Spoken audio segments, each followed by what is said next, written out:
আমার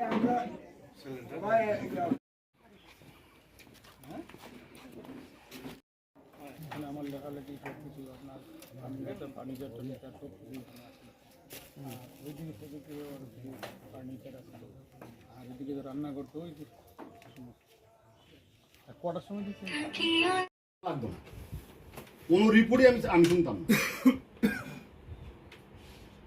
কোনো রিপোর্টই শুনতাম না। দায়ের কোর্ট যখন আছে আমার কাছে পরিষ্কার, ঘটনা পরিষ্কার। আমি বুঝলাম না, আমি যাই না অনল্লা কিতা করবে। দামছড়ার প্রতিবাদী কলমের সাংবাদিক এবং বিশিষ্ট একজন লোক ফকিরউদ্দিন, ওনার বাড়িতে পরশুদিন রাতে প্রথমে একজন লোক দুর্বৃত্তরা এসে ট্যাঙ্কিটা কাটে। আজকে আমি ওসিকে আমরা দেখিয়েছি, জলগুলো বের করে দেয়, তারপরে আগুন ধরিয়ে দেয়। কিন্তু আশ্চর্যজনকভাবে পুলিশ কোনো সোমোটো মামলাও নেয়নি এবং পুলিশ এটাকে ফায়ার সার্ভিসের উপর দিয়ে এটাকে একটা সাধারণ অগ্নিকাণ্ডের ঘটনা হিসাবে চালিয়ে দেওয়ার চেষ্টা করছে। জানি না এর পিছনে কার কি হাত আছে। তো আজকে এসে ওসি এবং থানার আধিকারিকরা এসেছিলেন, ওনাদের আমরা আজকে হাতে নাতে দেখিয়ে দিয়েছি এবং আমরা ওসিকে বলেছি আগামী 24 ঘন্টার মধ্যে আসামিকে অ্যারেস্ট করতে হবে। যদি আসামি অ্যারেস্ট না করে আমরা পরবর্তী সময়ে যা করার আমরা করব।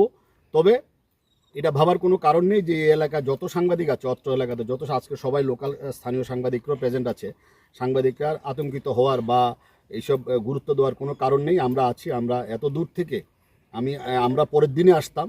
আপনারা জানেন যে আমাদের একটা নির্বাচন সদ্য শেষ হয়েছে, যে কারণে পরের দিন আমরা আসতে পারিনি। আমরা ঘটনা যেখানেই ঘটুক আমরা কিন্তু সাথে সাথে আমরা যাবই এবং কাউকে ছাড়া হবে না। এটা যেই দলেরই হোক, আমি বারবার বলছি, রিপিট করছি, যেই দলেরই হোক, সাংবাদিকের উপর আক্রমণের ঘটনায় কাউকে ছাড়া হবে না। এটা হলো একদম ফাইনাল কথা। এটা আগে কি হয়েছে আমি জানি না, কিন্তু সাংবাদিকের উপর আক্রমণ হবে, এভাবে একটা পুড়িয়ে মারার চেষ্টা করা হবে, আর আমরা এখানে বসে থাকবো। আমরা কিন্তু প্রয়োজন আমরা রাস্তা অবরোধ থেকে শুরু করে বৃহত্তর মুভমেন্ট আমরা করব। এটা একদম পরিষ্কার। প্রথমে এসছে ট্যাঙ্কি কেটে ওনাকে হত্যার উদ্দেশ্যে আগুন ধরিয়ে দেওয়া হয়েছে। ভাগ্য খুব ভালো ছিল, ওই দিন বাতাসটা উল্টো দিক থেকে এসেছিল। একটা ঘর, ওনার স্টাডি রুম, উনি যেখান থেকে বসে নিউজ পাঠায়, এটা তো ইন্টেনশন ক্লিয়ার, যে রুম থেকে বসে নিউজ পাঠায় ওই রুমটা পুড়িয়ে দেওয়া হয়েছে। তার কিছুক্ষণ পরে বৃষ্টি এসছে, যার কারণে উনি প্রাণে বেঁচে গেছেন। উনি এখন নিয়মিত ট্রমাটিক, মানে একটা ট্রমার মতন উনি একটা আছেন, যে উনি একটা প্রাণে বেঁচেছেন। এই জন্য উনি একটা অবচেতন মনে একটা উনি একটা কীরকম একটা অবস্থার মধ্যে আছেন। একটা বয়স্ক লোক, সুগারের পেশেন্ট, ওনাকে এইভাবে মেরে ফেলবো। ওনার একটা জায়গা হাতিয়ে নেওয়ার চেষ্টা হয়েছে, ওনার একটা ফাইল মিসিং করে দেওয়া হয়েছে। এগুলো সব একটা চক্রান্তের মধ্যে, একটা ষড়যন্ত্রের মধ্যে এটা একটা পার্ট। নেপথ্যে কি জায়গা সম্পত্তি?